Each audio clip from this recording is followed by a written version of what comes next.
the sound of your own wheels drive you crazy. Lighten up while you still can. So what do you plan to do in your free time, Pamela? I enjoy working in the yard, playing in the yard.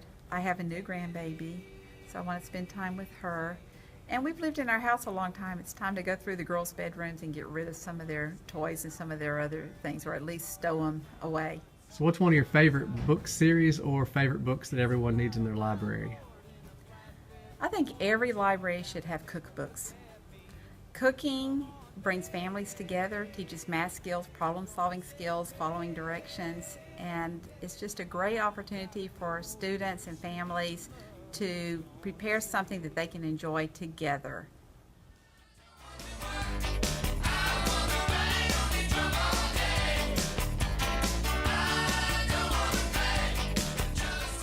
Hey Peaches, Hi. do you have a book or a series that you must have in your library? Yes, I think every library needs the Magic Tree House and Junie B. Jones, because when kids start to read chapter books, those are the ones they go for. Both boys and girls love Junie B. Jones and the Magic Tree House. And do you have a favorite memory of being a librarian? I do, and I know this is going to sound strange, but my favorite memory of being a librarian is when I see the kids away from campus, maybe at Walmart or at the grocery store, and they'll tell their parents, "Mom, Dad, look, that's my library teacher."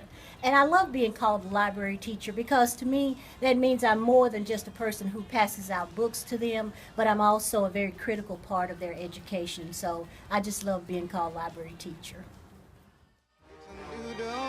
It's a new day, it's a new life for me, and I'm feeling good. Hello Jana. Good morning. What is your greatest legacy within your MNPS career? Well, I have to give a shout out to fellow librarians that I've helped to influence to choose this career, and that would be Steve Martin, Nancy Hendelong, Laura Hartley, and Teresa Pitts, who's now a part of the Memphis City Schools. They all became librarians, so they said, because of partly of my influence on them, and that is a great legacy. And what would you say is the number one qualification of being a great librarian? Well, I think you have to love to read. The written word has to excite you, and you have to desire to instill that love of the written word in your students. And you have to commit to be a lifelong learner yourself. Looks like we made it. Left each other on the way to another love. Hello Catherine, do you have any advice for a new librarian? Well, I would tell them they need to learn how to roll with it no matter what. And what do you plan to do in your free time? I'm going to finish my metaphysical doctorate I've been working on for a few years, and I'm going to travel, and I'm going to read, and write. And do you have a favorite memory of being a librarian? Well, my favorite time is when the kids come in and ask if I can find them a good book. And I look my library over and wave my hand and say, I have 12,000 good books. But I really like to question them and find out what they really love and then help them make a decision. And I always ask them to come back and tell me how they liked it after they read it. And that is my favorite thing to do.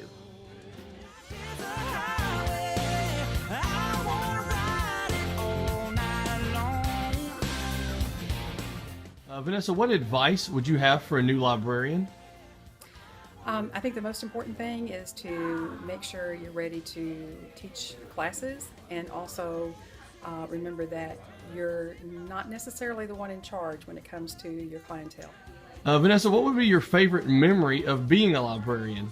When I traveled to Japan a couple of years ago, and I was talking to a student saying this particular student would come in on a regular basis, and I said I'm going to Japan because I wanted him to know that I wouldn't be there when he came in. And so he came back the next day and laid something on my desk and said, you need to get me this. And I looked at the sheet, and it was a picture of something I'd never seen before, and I asked him what it was, and it was called a Vulpix.